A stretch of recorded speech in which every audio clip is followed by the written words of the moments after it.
Welcome everyone. We're thrilled to have you back with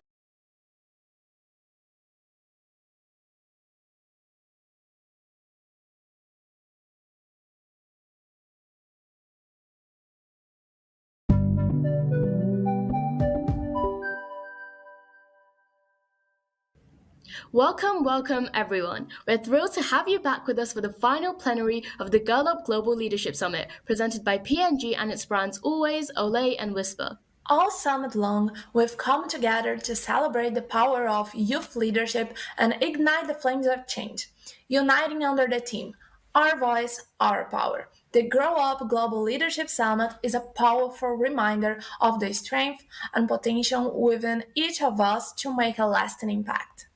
Most importantly, it's a reminder to uplift the voices of those historically marginalized, ensuring that our collective voice is inclusive of all the unique and valuable voices that shape our world. Absolutely, Nishida. By amplifying our voices and providing other young change makers like ourselves with the education, tools, and support to step into their power, we can create some serious, meaningful change. Together, we will dismantle oppressive institutions. And collectively, build new, more inclusive systems centered in justice and equity. We know that achieving true gender justice requires intergenerational perspectives. It's through the collaboration and mentorship of the trailblazers who have paved the way before us that we can conquer the obstacles that stand in our path. We stand on the shoulders of those who fought before us and are grateful for their resilience and dedication. Yet, the leaders of tomorrow who will achieve gender justice for generations to come are already here. They are all of us. And together, we will continue to rise up, speak out, and overcome. Throughout this summit, we've had an array of thought provoking sessions, insightful discussions, and interactive activities lined up for you. We've explored topics that range from advocacy and leadership to climate action and mental health. Our goal? To inspire you to become agents of change in your communities and beyond. But remember, this summit is not just about the knowledge and skills you acquire. It's also about the connections you will make and the friendships you forge. We encourage you to engage, collaborate, and learn from one another because together we are stronger. Do you know what the best part is, Marieli? We're still not done. We still have a few more hours of learning and growing together. But before we continue, let us take a moment to set our intentions. Close your eyes, take a deep breath, and envision the impact you wish to make through your leadership. Feel the passion burning within you, and let that passion guide you throughout this summit and beyond. When we conclude this transformative experience, let us commit to embracing diversity, fostering inclusivity, and challenging the systems that perpetuate inequality. Together, we can create a world where every voice is heard and every person can thrive. Thank you all for being here today, for bringing your unique perspectives and unwavering determination. It's time for us to rise together as one powerful global force for change. This is our moment, our summit. Let's make history. Now, on to our final plenary, we are excited to hear from fellow Grow Up leader Marjorie as she delves into the power of girls' education in changing realities and improving lives. Don't miss it!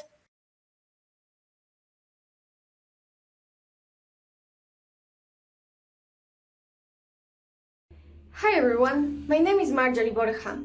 I'm an Andean girl from Peru. I'm an advocate for the education of Andean women. And I'm a dreamer, a speaker, a blogger, a Zampoña player, and I'm a Warmy. Today, I'm going to talk to you about the importance of education in the lives of Andean women. So the challenges of today do not stop us from achieving our goals tomorrow. But at what age did I understand the clear disparity between women and men when it came to talking about education in my community and see a reality in which education is synonymous with privilege, the privilege of being whatever we want to be. Let's picture this. That's just how it is. There are no more options for us. Imagine a mother with tears in her eyes telling this to her daughter, explaining the reason why she was taken out of school. 9 years ago, I said goodbye to my friend, who couldn't come to school anymore. The reason, Her parents couldn't afford to pay for their children's education and decided to prioritize the education of their three sons and not invest in hers. I still vividly remember when I asked her father why, and he answered me, because women belong in the kitchen with pots and pans, and it was time for her to get used to it. I remember feeling angry and very sad. Was that our only option? What about our dreams? What about the dreams of my friend who wanted to be the president of Peru? Why couldn't we choose what we wanted to be or not? I grew up in one of the most beautiful towns in the Andes of Peru, surrounded by many Inca traditions, but at the same time with many barriers, such as close-minded people, machismo, and the lack of opportunities for girls without the privilege of studying or even being heard. This sparked my interest in knowing this reality, and I was shocked by the differences between women and men and our unfair educational situation, such as the fact that in my school we were only 6 women out of 20 students. I witnessed how their voices were silenced, how their decisions were made by someone else, and how their dreams were left forgotten. So I decided to speak up, to show this reality, and this not only filled me with comments as naive and unrealistic, saying that the world is how it is and a little girl cannot change that, well, she's doing it. And today I am here for all of them, for all the Andean women who cannot be here, for all those who have no voice and whose decisions are made by someone else, because I decided to change a reality and I decided to believe in them like my family believed in me as much as in education. Why? Because education is a basic human right and a powerful tool for the development of our communities. A quality education will not only lead us to develop our full potential, but will allow us to become financially independent and to reach a reality in which the Warmis will unite to break with a cycle of poverty in our families, communities, and countries. In Girlab Junin Ande, together, we go to shelters and schools, promoting the education of more girls, encouraging them to dream, because we need more dreams in our world, showing them great examples of Andean women who once dared to dream and now are making their dreams come true. Renata Flores, Araceli, Milena Wharton are just some of them. They are great examples of what Andean women can do. And this is just the beginning, because Andean women are hard workers and fighters. So I invite you to make the decision to believe in them too. I invite you to make the decision not to forget them. I invite you to remember them. Because the change begins with you, with your decision. No act is too small. No voice is too low. No age is too young. Together, let their dreams rise as high as the Peruvian Andes. If a voice can make a change, imagine what thousands of voices can do together. Warmisitai, we need you. There is so much to do because we Andean women can change the world. One of the most urgent challenges of our time is climate change. Unfortunately, the climate crisis is not gender neutral. Women and girls experience the greatest impacts of global climate change, amplifying the existing gender inequalities and posing unique threats to their livelihoods, health, and safety. Not only do girls and women bear an unequal responsibility for securing food, water, energy, and other vital resources, they also face more barriers, living areas prone to natural disasters. Environmentalism is and always will be a woman's right issue. Despite women's leadership in the grassroots climate movements and their particular vulnerability to climate change, gender justice has yet to be adequately integrated into climate plans, policies, and strategies. Our panel of expert environmentalists, social environmental activist Jalzara Ona and Grow Up regional leader Martina are here today with online specialists from Oceanwise, Daphne Austin, to address the immediate attention and collective action the climate crisis deserves from each one of us in order to shape an equitable and sustainable future for generations to come. and how girls and women are essential if we want to design solutions to the climate emergency that truly creates a greener planet for all. Because climate justice is gender justice.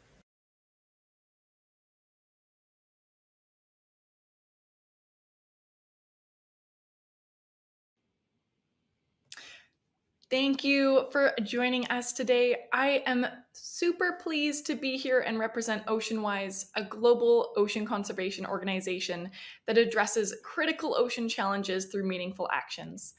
I'm excited to share the OceanWise and Girl Up are partnering to inspire and empower girls and youth leaders around the globe to learn and take action to protect and restore the ocean.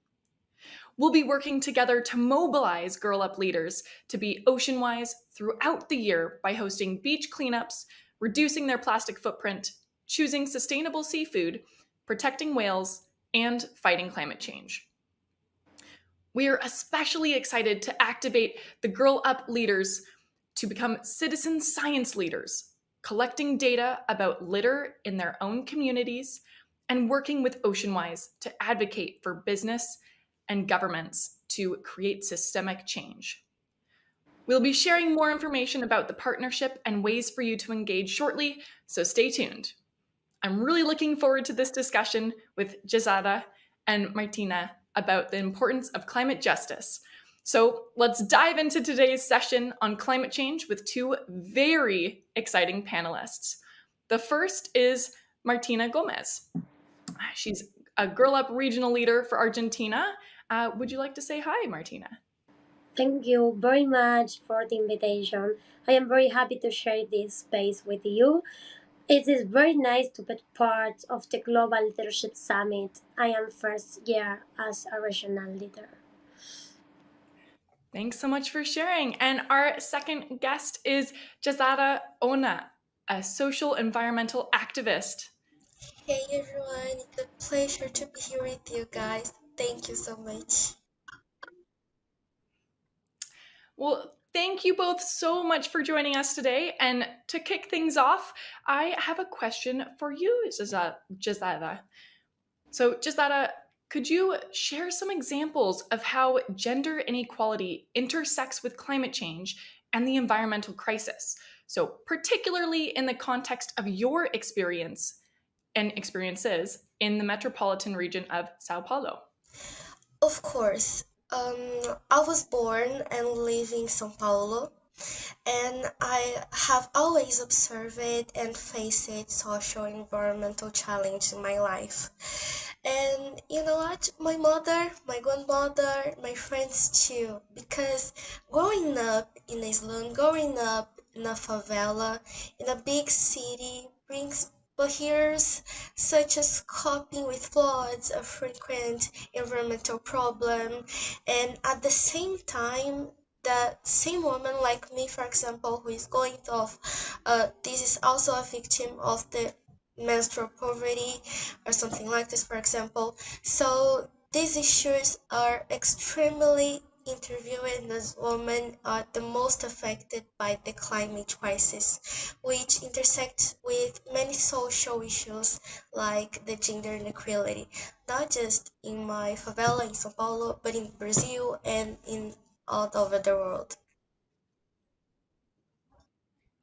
Thank you so much for sharing. I think that both Martina and I were finding some similarities in there as well. So I'll throw it to you, Martina. What strategies do you employ to promote gender justice within the organization Jóvenes por el Clima and in the wider environment as well? Gender justice being all the demands that society has, the climate problem is influenced by gender inequality. In Jóvenes por el Clima, we understand that the voices of women who work as recyclers, women who work the land, and those who care for come home, come house, are essential to change the course of the climate.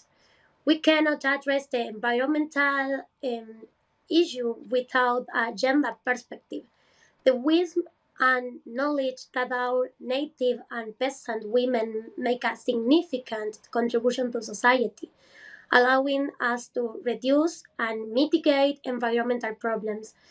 In environmental education, it is essential to explain that we have common but different responsibilities.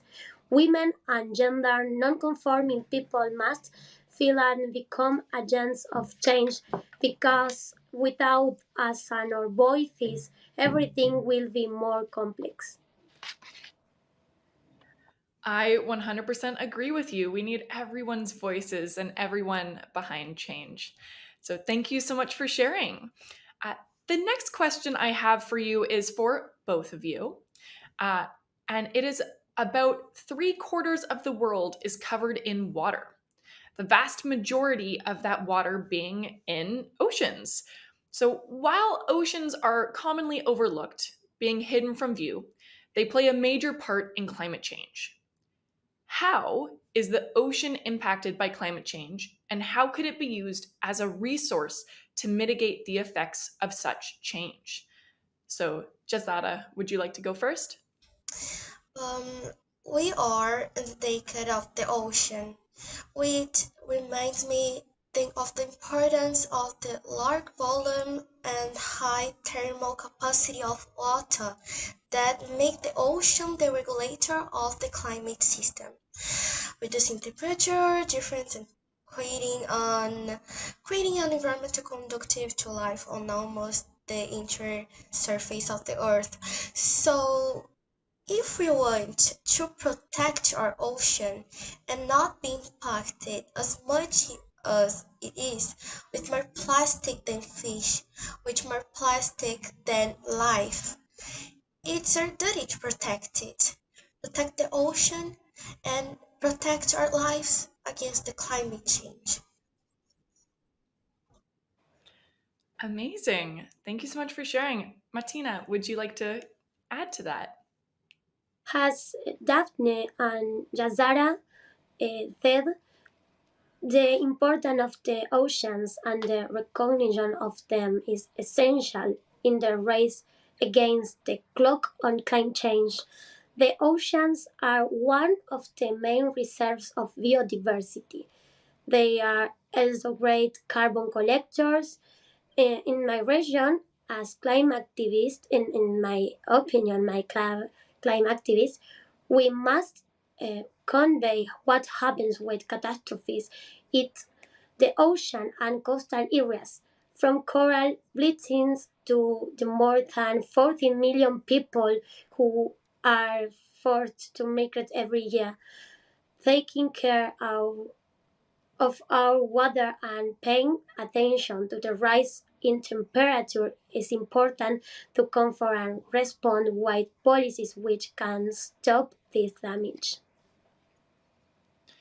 Amazing. Wise words from both of you. And just like you were mentioning, the ocean connects to us all. So no matter where we are, we're connected by it and the effects that climate change has on it. Amazing. Well, I have another question for both of you. And this one is, what motivated you to become an activist working on climate change and gender justice issues? So, Martina, would you like to go first? I remember starting my environmental activism and seeing role models around the world who were women. I began to closely follow Greta Thunberg's movements and to read about women leaders in Latin America. One day I read about Berta Cáceres, a Honduran indigenous leader who was assassinated due to being on opposition to hydroelectric projects. I began to investigate the role of women, their protective force, and their view of the world.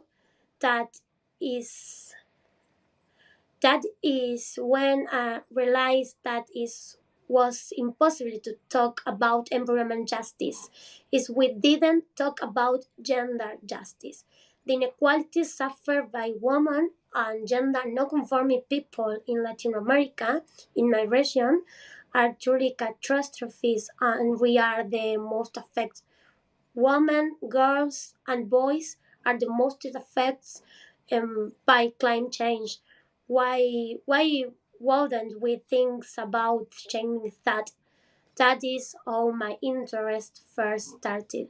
In Argentina, for example, one woman who work the land face vulnerable living conditions and do not hear what they should for their work.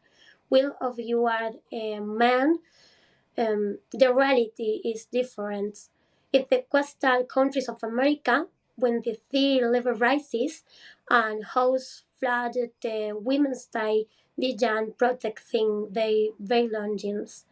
They are the ones who usually die in these extreme events. For this reason and many others, my environmental activism involves gender justice. Thank you so much for sharing. It's all extremely important. And, all those perspectives are really needed. So, Jasada, do you have anything to share? I'd love to hear your thoughts as well. Well, I think my life experience, my ancestry, and my hope take me this way. Since I was a little girl, I've always watched my strong mother struggle. Since I was a little girl, I've fought for my own education. All this fight makes me believe that I was born an activist with a desire to change the world and empower youth and empower Brazilian youth. What today is part of me. Fight for working on climate change and gender justice issues. So it's just a part of me, this fight. It's my uncertainty, my hope, and my life experience. Amazing words as well. Thank you both so much for sharing. I'd love to, throw it around a little bit more, but uh, I'd love to hear what some practical steps that you think individuals can take in their everyday lives, to take action and to be more sustainable and climate conscious as well. And I'll throw that to Jasada first. Make climate awareness part of everyday life. Follow climate activists on social media, Instagram, Facebook, LinkedIn. Read books by indigenous authors and researchers. And with the daily knowledge gained, your habits and your being will change to be more sustainable. I think this is the first thing to do.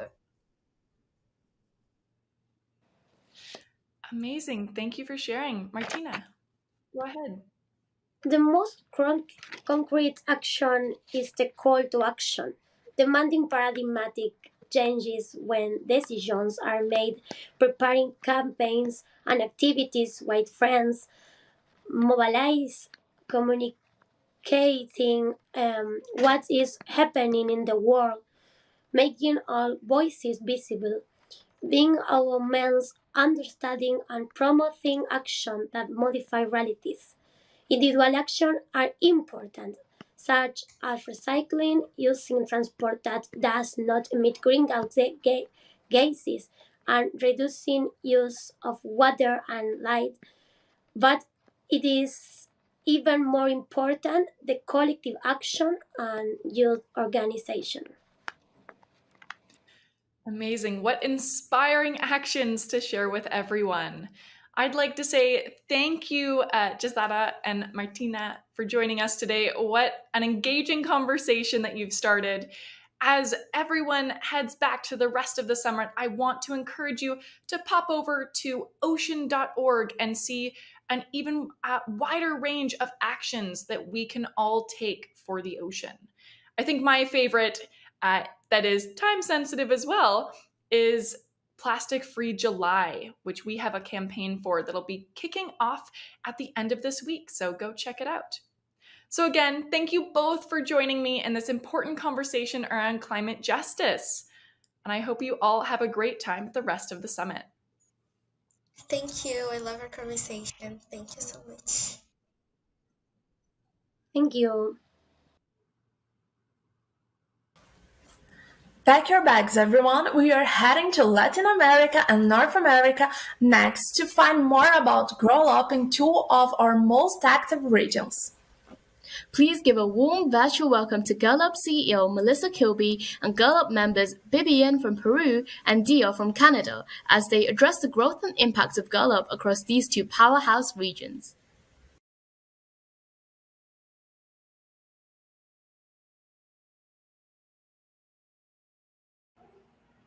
Everyone, I am so excited to be here with you at our Global Leadership Summit. And mostly, I am excited to have a conversation with two incredible Girl Up leaders. We have Dia from Canada and Vivian from Peru. And I cannot wait to hear from you both all of the amazing things that you are doing in your country and in your region with your Girl Up leaders. So let's go ahead and jump right into this conversation. I'm really curious, Dia, if you want to start, what kind of strategies have you found to be most effective in engaging other youth in your region, in your town, in your club? And how have these efforts contributed to building a stronger network of activists? Yeah, so first of all, earlier this year we had a menstrual product drive where we were actually really fortunate to be able to collect over 2,000 different products to be able to donate to local women's shelter. And we found the greatest strength was using community centers in our neighborhood. So we were able to connect with various libraries and shoppers, stores, various pharmacies, and have bins to collect these different products. And we found by able to engaging our community through these different drop-off zones was really helpful because it got people interested in Girl Up and to hear more about it. And also when you just pass by these boxes and there'll be a label on it, you'd be like, oh, what is Grow Up? I wonder. And then we'd be able to get new members, but also obviously more products, which is the goal. And also we found by able to reaching to our schools and local community, we're also able to get more engagement. We started a new program where we had Girl Up ambassadors in various different elementary schools throughout our neighborhood. And by being able to do this, we're able to engage youth and then have them grow up in our Grow Up chapter and be able to start their own and help them start their own clubs in their local schools. Yeah, I love that. You're building the Girl Up pipeline in elementary school and bringing the community in. That sounds awesome. Vivian, how about you? What have you found most effective engaging youth and building a stronger network? Love it. I think a good strategy is to be part of a speaker and youth programs, so you can share what you as activists and what did you do as activists and inspire other teenagers. I think it's better if a teenager listens someone's story to take that as an inspiration to start doing the change. For example, I was speaker in some programs to share what we do on Nuwasen Lab, and thanks to that, there was some teenagers who joined to our community and others who asked me in my social media about volunteering. So talking about it, other important thing is using our social media to share opportunities or to connect with people and share your role as change maker. And I think that's useful to engage just on my region. Even in my school, my classmates asked me for Gear Lab, and some of them helped us in our last projects, actually. Vivian, thanks for sharing that. I mean, social media is the tool, right? That's how we share our stories. That's how we connect with each other. So not surprising that that's how you have found success. And I'd love to hear from you too, Vivian. How do you see the role of youth in shaping local policies and political agendas in Peru or in your region? And do you have any advice for your fellow young activists who are eager to make an impact like that in their communities? I see in my theory lack of activities of people interested on social projects, but if I can talk about Peru in general, I can say in total we are powerful activists. I see teenagers changing the world or taking initiative, and that's unbelievable. I know we can have more incredible leaders on Peru. That's why I say to all people to fight for their dreams. If they are afraid to do it do with fair, and so you can know the result. And remember, your dreams don't have date of expiry. If you be empowered, you can change the world. Yeah, love that. Don't be afraid. We have power. Super, super important message.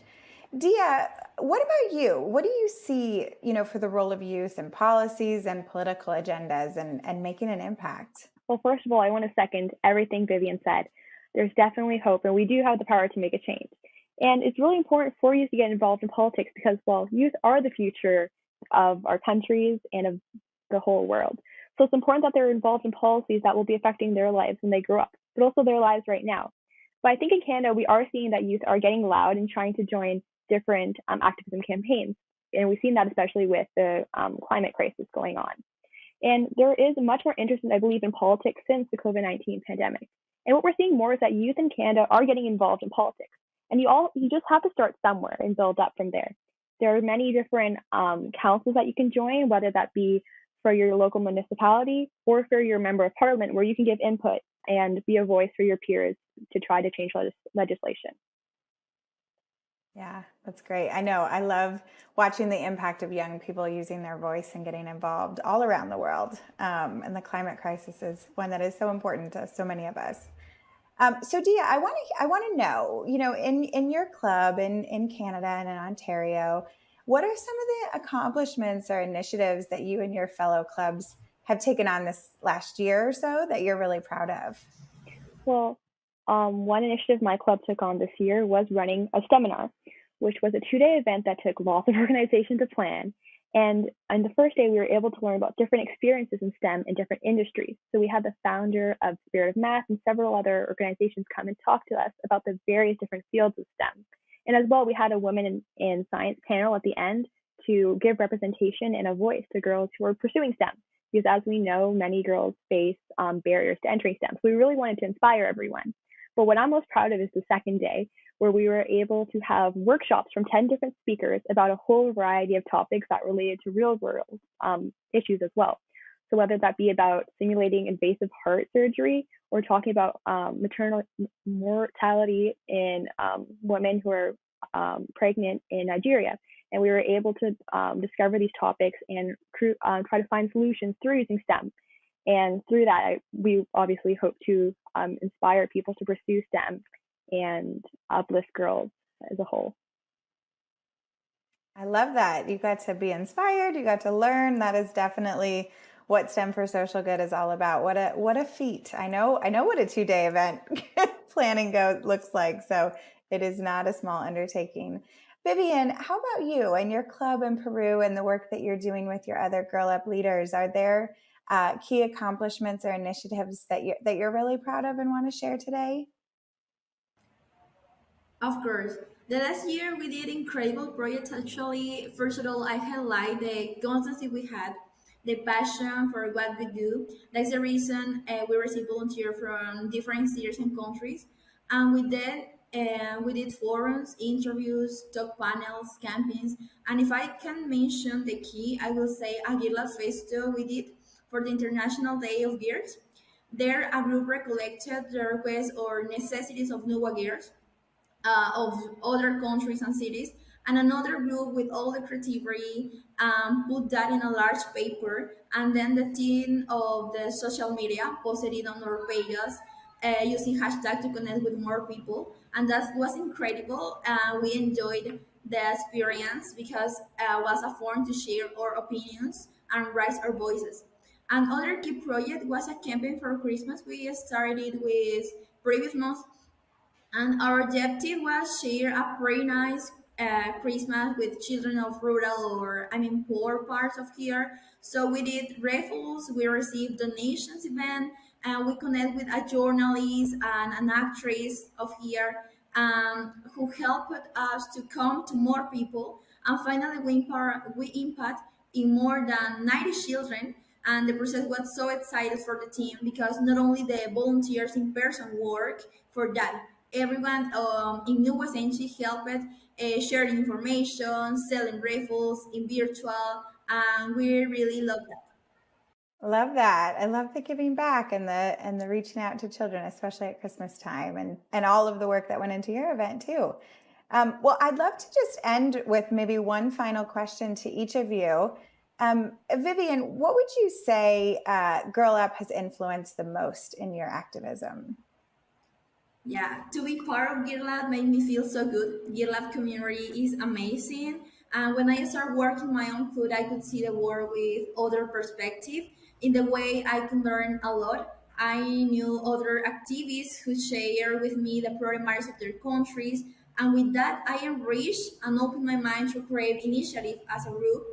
GitLab started changing my life. It did. I love what I do, allowed me to inspire other gears. GitLab not only allowed me to impact in my community, also opened me doors in my life as activist. And the most important is that GitLab did I understand and live in the experience of empowerment. Could not ask for better. That is amazing, Vivian. Dia, how about you? How has Girl Up influenced you as our final thought? I definitely agree with everything Vivian said. Joining a Girl Up chapter is not just joining the chapter, it's joining a community of girls who are looking to try to make change. And it's honestly really inspiring and empowering to be with girls who are also equally, and if not more excited to get loud and make change in our community. And honestly, it's pushed me to be more ambitious in my own activism by having this community of girls just championing for you and just empowering you and trying to push you on to do the best you can. So honestly, joining a Girl Up chapter is just joining a community of girls who want to see you succeed and want to help see you succeed and make change together. Amazing. Well, I am so proud to be part of this Girl Up community with both of you, Dia and Vivian, and everyone watching, everyone part of this global community. So in the words of Dia and with the spirit of Vivian, let's get loud for girls, for gender equality, and for all of the issues that we care about. Vivian and Dia, thank you so much for the incredible work you're doing and for being part of this conversation with me during our Leadership Summit. Thank you so much. Thank you. Thank you.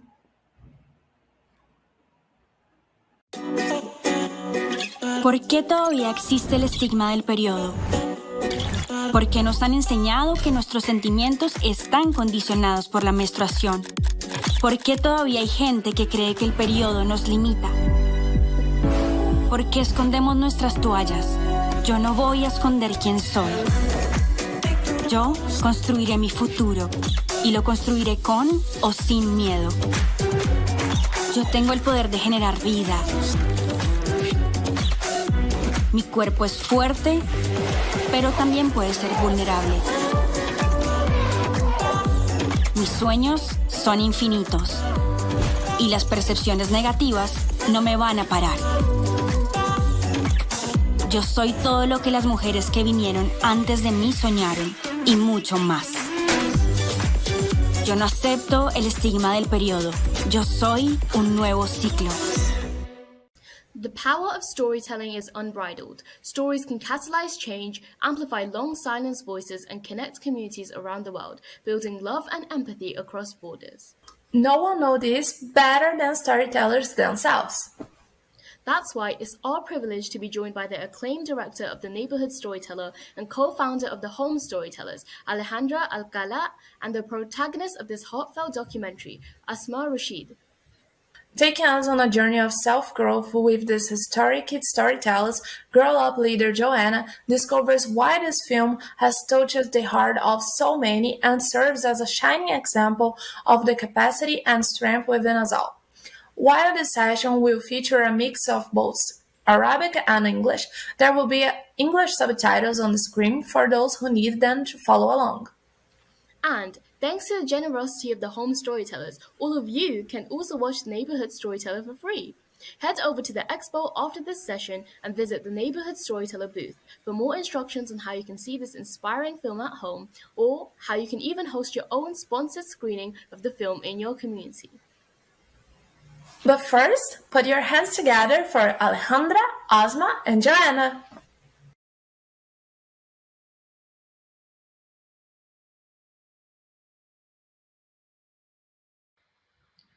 Welcome everyone and thank you for being with us today. أهلا بكم جميعا وشكرا جزيلا لكونكم معنا اليوم. This question is for you both. The Neighborhood Storyteller showcases the power of storytelling in various communities. How do you think storytelling can contribute to girls' and women's education, empowering them to pursue their dreams, and challenge gender stereotypes? Alejandra, if you can go first. Thank you, Joanna.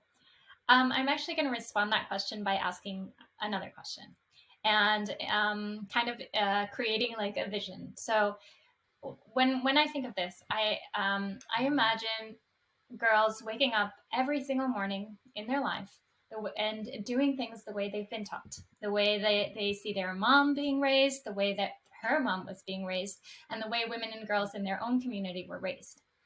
When you glance around, you notice everyone around you is doing the exact same thing that you were taught, and it's that same familiar path. And when you don't hear other people's stories and you lack exposure to other experiences, what you know becomes the norm. So you don't question your life. You don't even know like a different path. So why would you question your life? And even if you know that a different path exists, sometimes it's these ideas and these ways of doing are so deeply implanted in how our brains are wired from an early age. It's nearly impossible to imagine doing things differently or even gain the courage to kind of swim against the currents of your society. So how do you create room and space for people to disseminate these ideas and allow their hearts and minds to accept other ways of doing? And that's when storytelling comes in. So storytelling has the power to spread ideas, to spread experiences that allow us to see beyond the limitations of our circumstance. And not only that, storytelling through film and the way that Home Storytellers, my organization, is pursuing it is based on emotion. Emotion in storytelling has a significant impact on our brains. When we emotionally connect with characters in the story, we can experience and understand their emotions, their thoughts, their struggles, and it generates an empathic response that allows us to reshape our behaviors. So emotional stories have huge potential in influencing our attitudes, in influencing our beliefs and behaviors, motivating us to take action.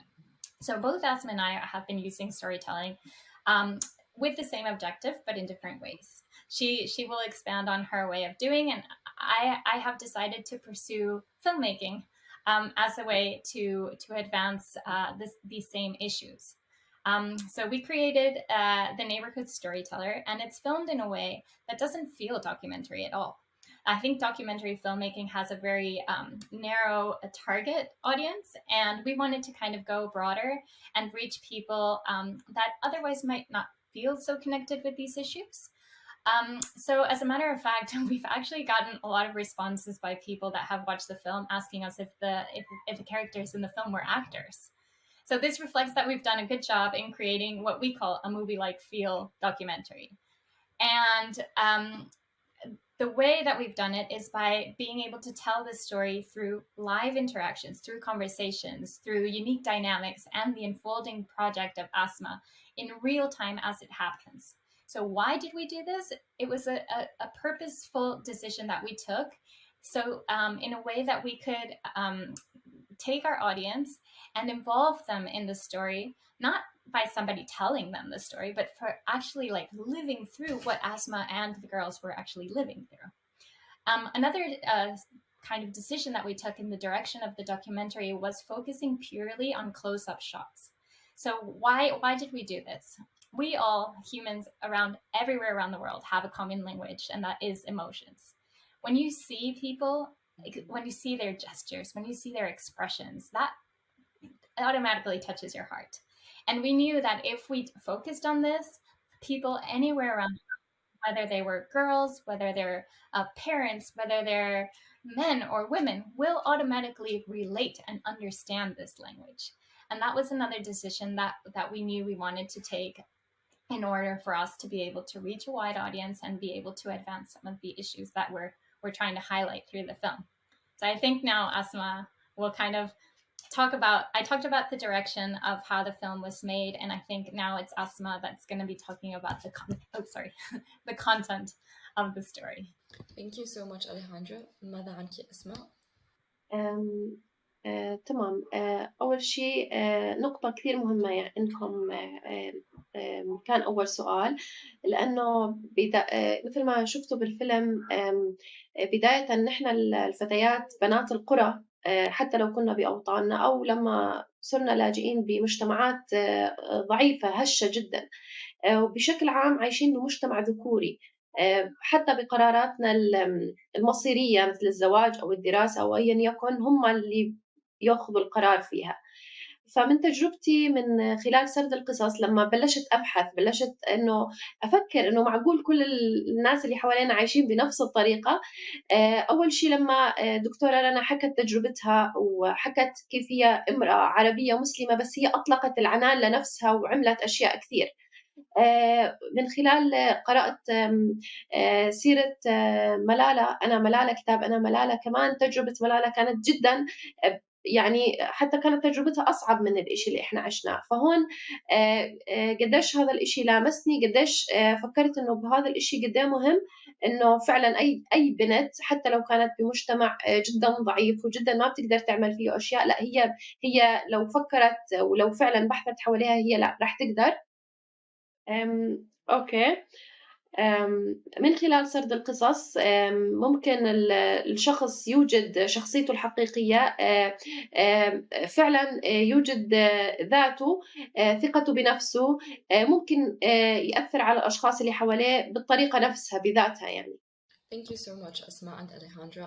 بس كنت حابة أقول إنه شكرا كتير لك أسماء، لأنه أنا كبنت من الوطن العربي كتير بيلهمني الشيء اللي أنت عم تعمليه، وكتير حبيت القصة أول ما شفتها، كتير لفتت لي نظري. أسماء، يمكن أن يساعد السرد القصصي في تعزيز التعاطف والتفاهم بين مختلف المجتمعات والأفراد.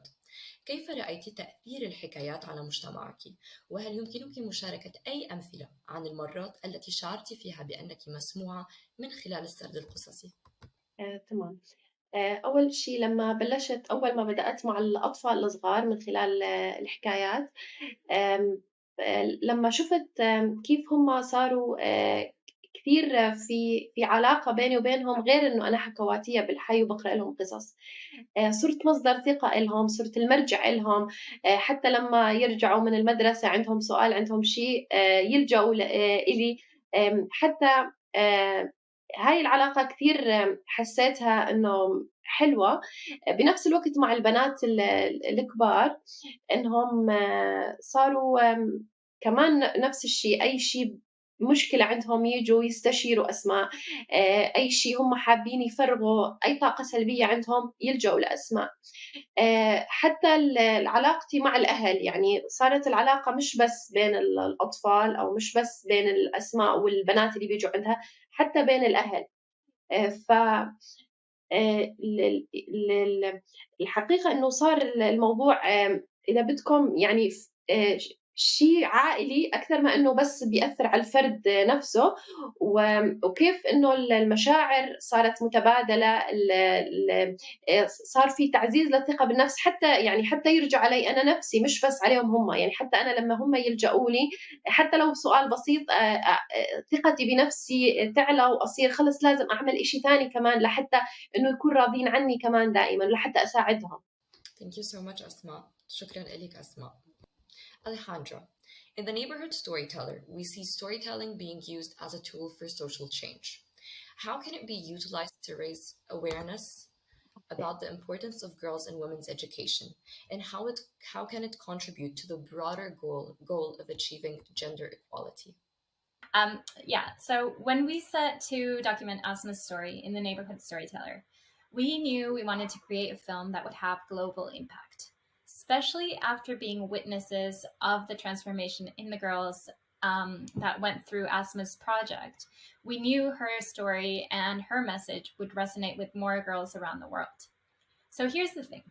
When you make a film, it is not enough to have impact happen. You have to find a way and come up with a strategy that can ensure the film is distributed effectively to achieve the intended goals. So what we did is that we designed an impact campaign.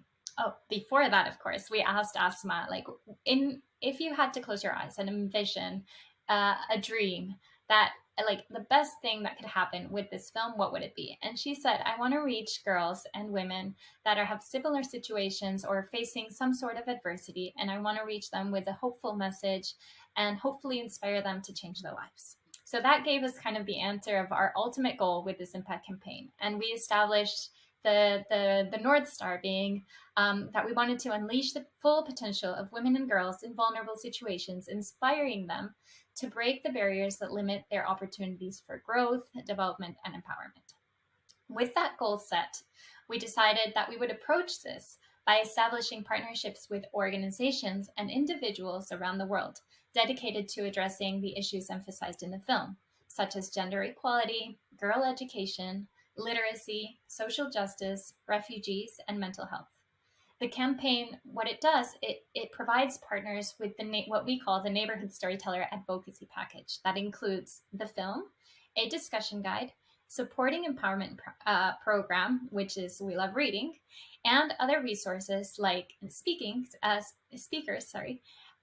that they can then use to advance their own goals, which is ideally our common goals. Now, screening the film on its own is great. It opens mind and it definitely plants a seed.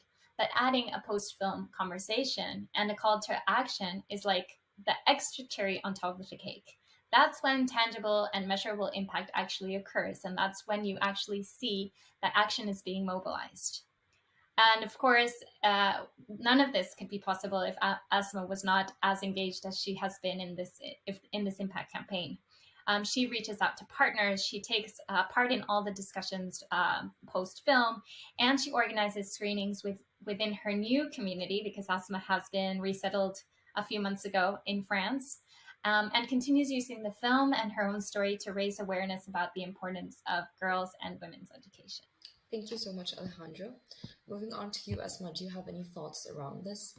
هل لديك أي أفكار حول هذا، أسماء؟ حابة أزيد على اللي حكته أليخاندرا، إنه ممكن يعني الطريقة اللي هوم ستايلر اعتمدوها. طبعا أنا كنت بنفذ المشروع من 2016، بس عادي كنت بنفذه لحالي وهيك، يعني ما كنت خاطر بباله إنه يصير فيلم وكثير ينعرف إنه بكل العالم وهيك.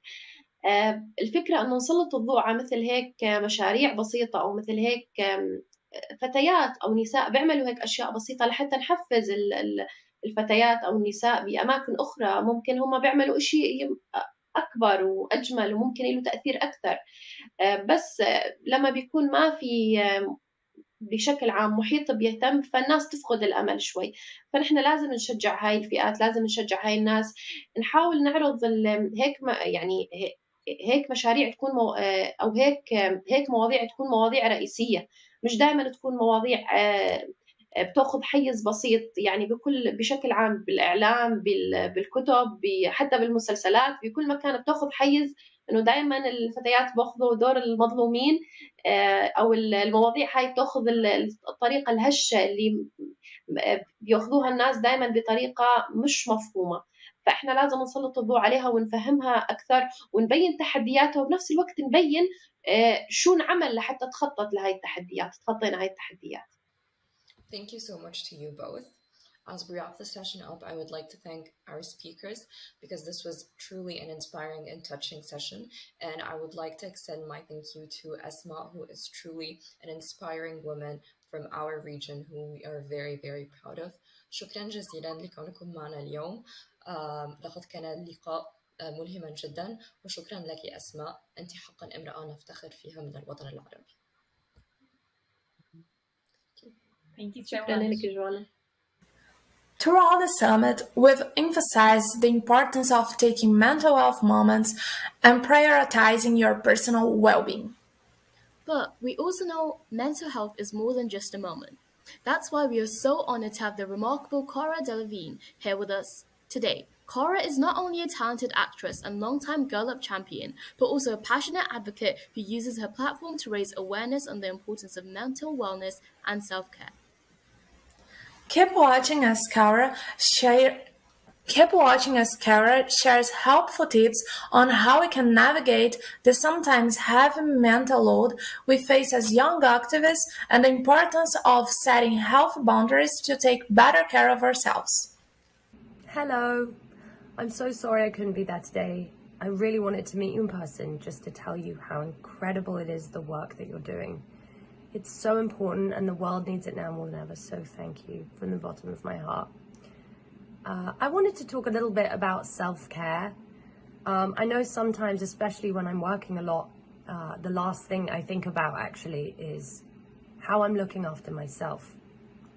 So for me, the beginning of the day is the most important. So I usually turn off my phone, or it's on airplane mode, and before I turn it on, I just have a little ritual, a little practice before I start my day. Whether it's brushing your teeth or making the bed or cooking some food, just 5 minutes so you can go through in your head what you're doing that day, some positive affirmations, the best outcome of that day. I like to visualize that. And just remind yourself what your purpose is, what your goals are. If you don't do that, for me, I start getting these really intruding thoughts that I'm not good enough, I'm not worthy. I start comparing myself, I feel like an imposter. All of those things are very, very natural and everyone gets it, but you forget in that moment. So that's why I always think taking time for yourself first thing is the best way to help yourself, because without helping yourself, you can't help others. Also remembering how many people you have, even if it's one person, your best friend, a family member, someone in that room, just to communicate the way you feel with, until you can really talk about it and let it go. That's the best way, because doing this stuff alone is really difficult, but doing it together makes it all easier. Hopefully I will be there next time. I'm sending you guys so much love. Well done and congratulations.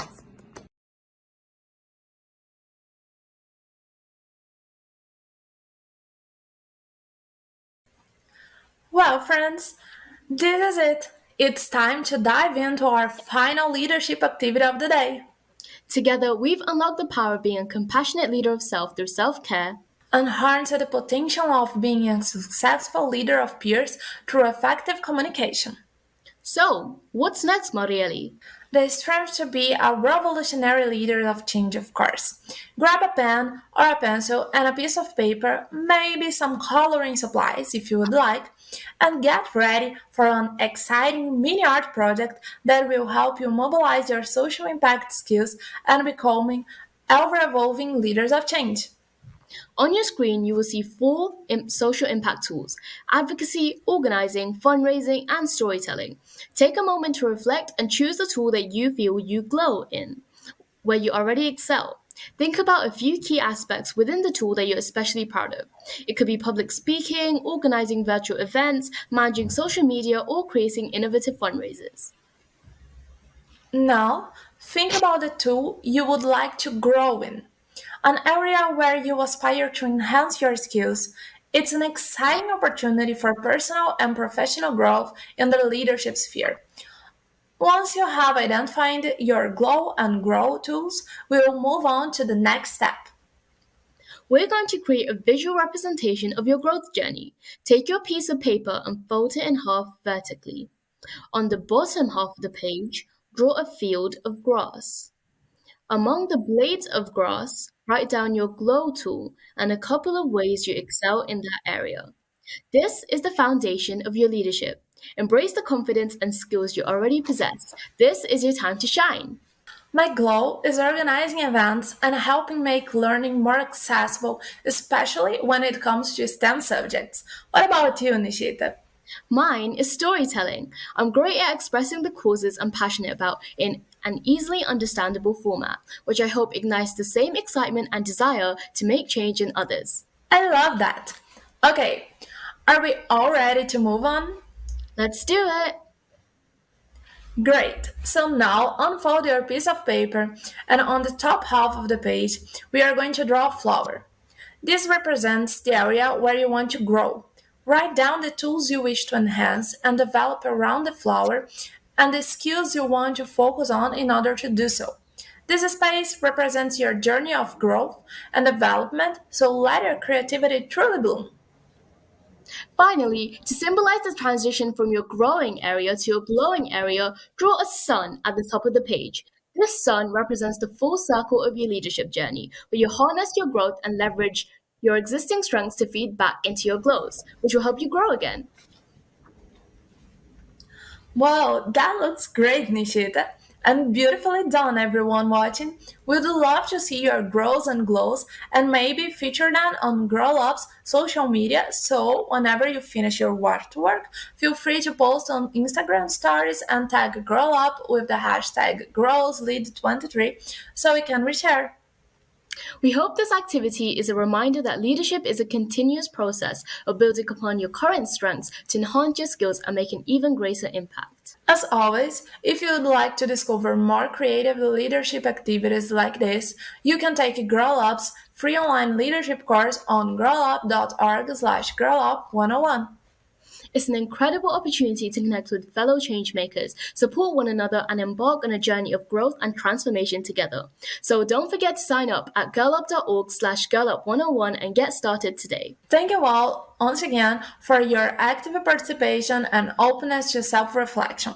Keep embracing your strengths, nurturing your growth, and fostering change in your communities and beyond. You are the leaders of today and tomorrow, and your impact knows no bounds. Go out there and continue to glow brightly. Now, for one of our last, but certainly not least, plenary sessions, we are joined by women's health and reproductive rights advocate Phoebe Gates and Girl Up leader McCreen for a fireside chat on reproductive health, rights, and justice. Take it away, Phoebe and McCreen.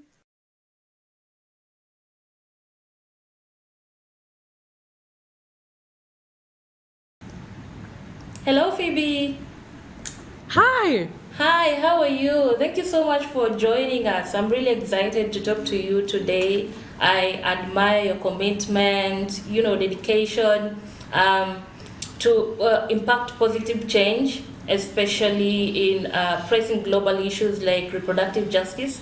So I'm really excited to get to engage with you today and get some insights about your experience, on your impactful work. So yeah, that's it. If you're ready to go, we can kick it off. We can do this thing. I'm so glad to be here, and I'm super really excited about this. too. It's great. Yeah. So the first question is, in your 2022 Vogue article, you noted that the United States set the global agenda for women's health. In developing countries, the United States funds more birth control, more condoms, and more maternal care than any other donor nation. But when we reflect on the reflecting on the recently past 1-year anniversary of the Roe v. Wade, how do you believe that these laws has affected the global landscape of access to reproductive health care within the last year? Yeah, well, I think the US is often seen as a global leader for equality and innovation, but it can't really be seen that way when half of its population can't even access basic reproductive care. In fact, 1 year since the fall of Roe, women across the nation continue to face unprecedented attacks on their basic rights and freedoms by out-of-touch lawmakers who are working to ban life-saving abortion and reproductive health services.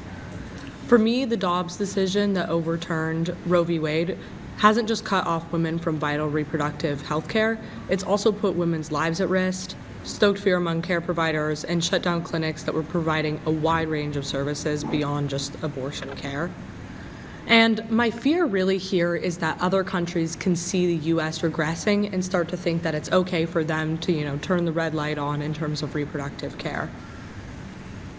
Okay, that's it's really saddening to hear the detrimental effects that these policies have, that the way you've highlighted after actually the overturning of the Roe v. Wade.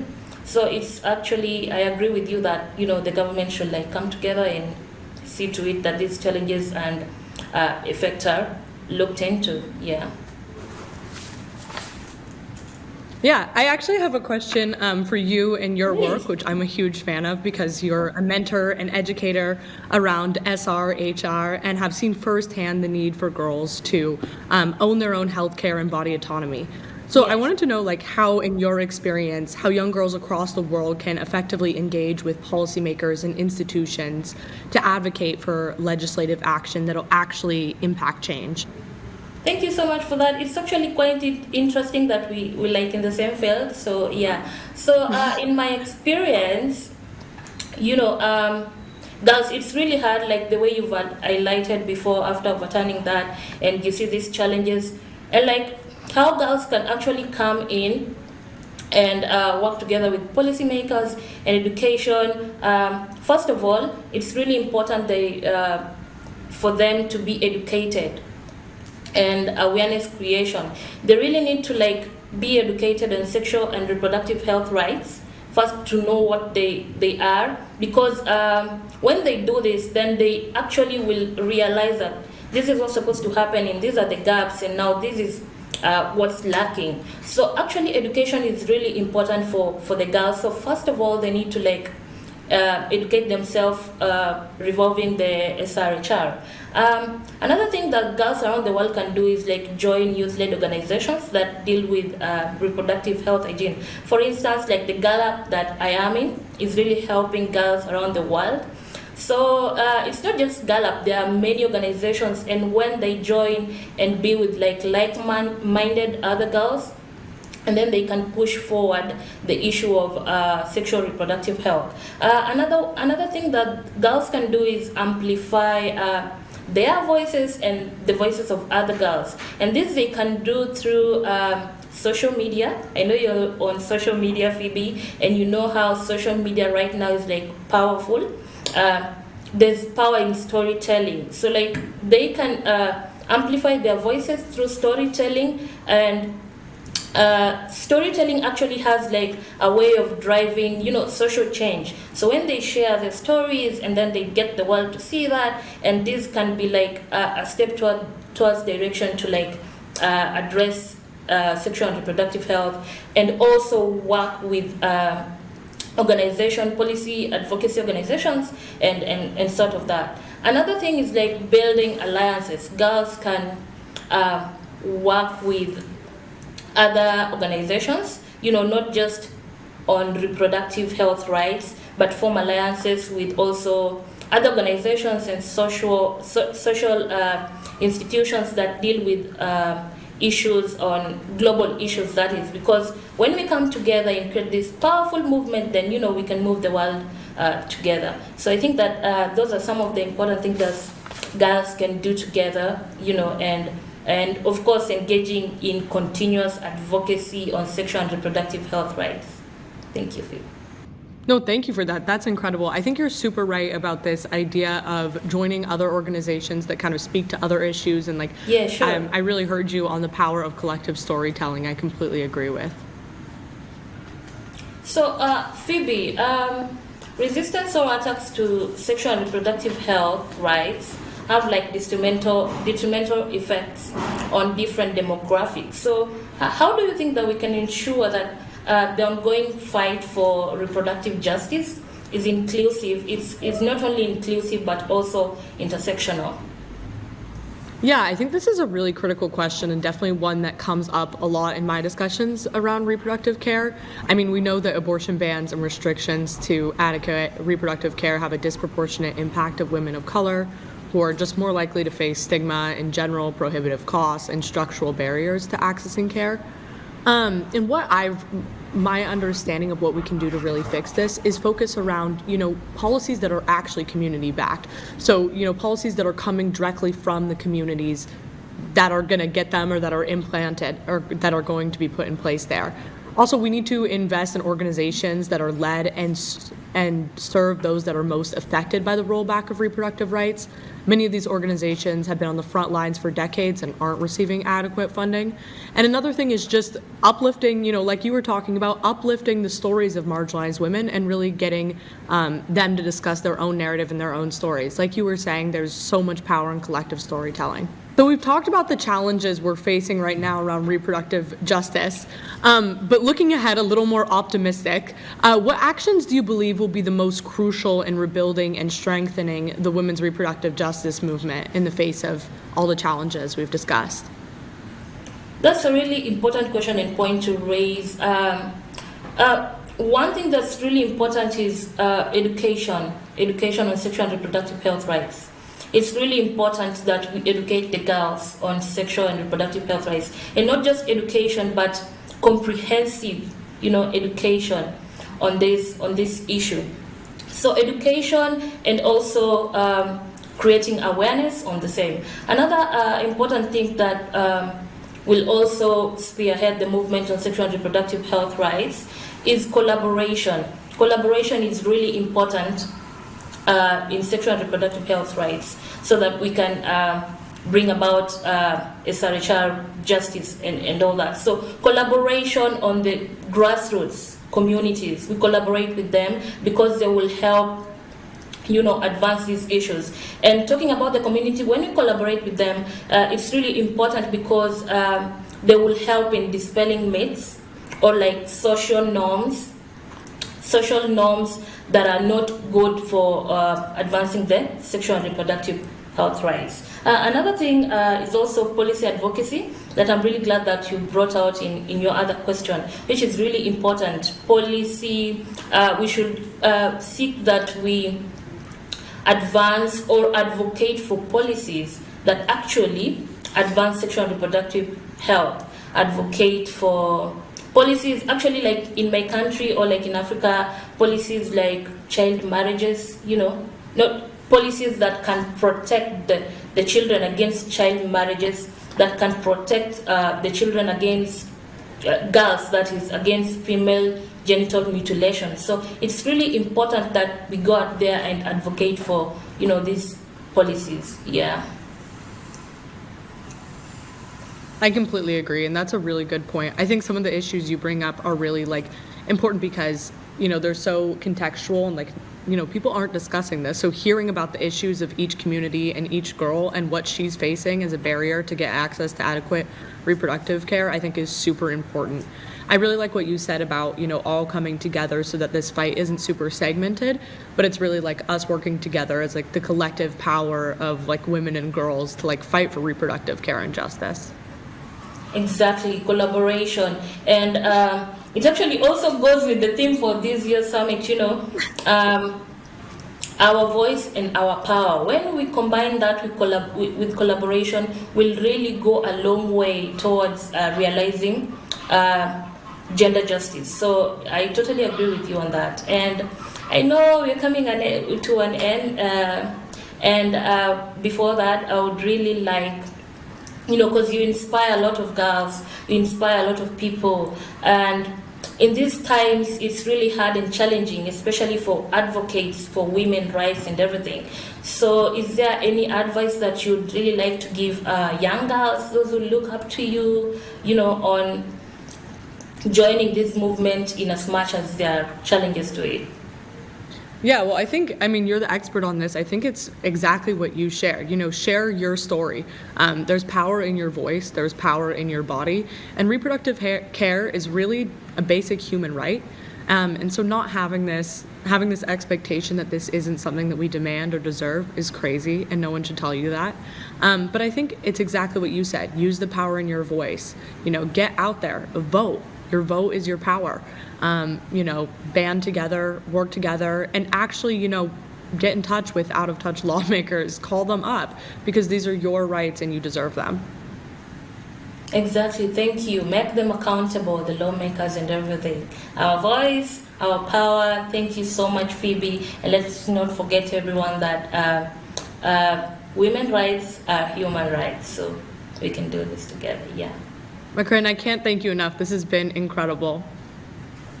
You're most welcome, and it's been really exciting, and it's been really, inspiring to say the least, meeting with you and having this conversation with you, Phoebe. Thank you.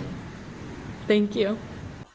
To officially close out the final plenary of the Girl Up Global Leadership Summit, put your hands together for social change artist Milk.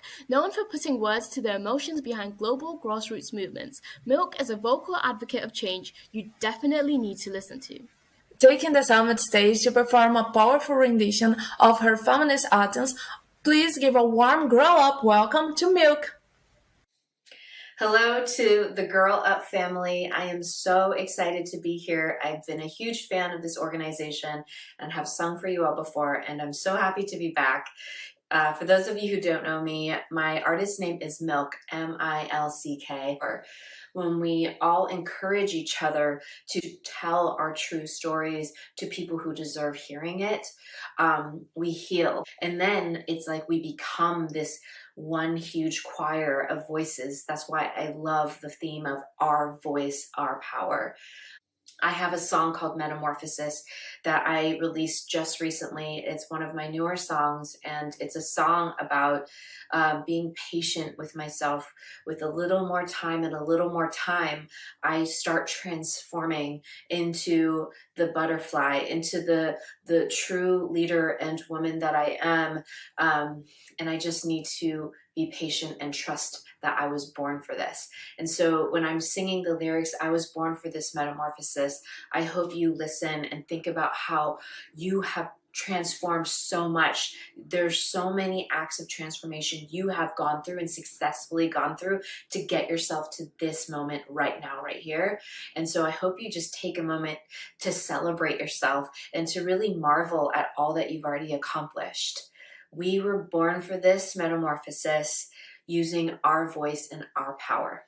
Thank you so much for having me, and enjoy. All these changes feel like death,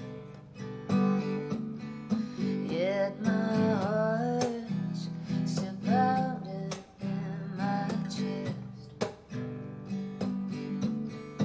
I'm on the rise, I'm on the rise, I can see my way.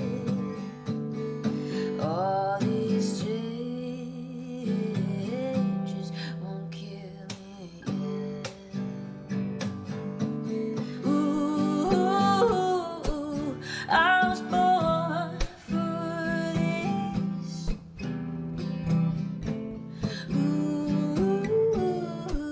Metamorphosis. Give it a little more time, a little more time. What we say we'll try. I was born for this. Been through pain and growth like teenage bones. I find strength in the faith of letting go. I'm on the rise, I'm on the rise, here I go. Oh, the pain and growth, you feed my soul. Oh, ooh, I was born for this. Ooh, metamorphosis. Give it a little more time, a little more time. When we say we'll try, a little more time, a little more time. Meant for greater heights. Change this big feels like death, but I believe it's for the best. Cutting the ties, say that I'm finally ready. Give it a little more time, a little more time. Give it a little more time, a little more time. Give it a little more time, a little more time. What we say we'll try, a little more time, a little more time. Meant for greater heights. Ooh, I was born for this.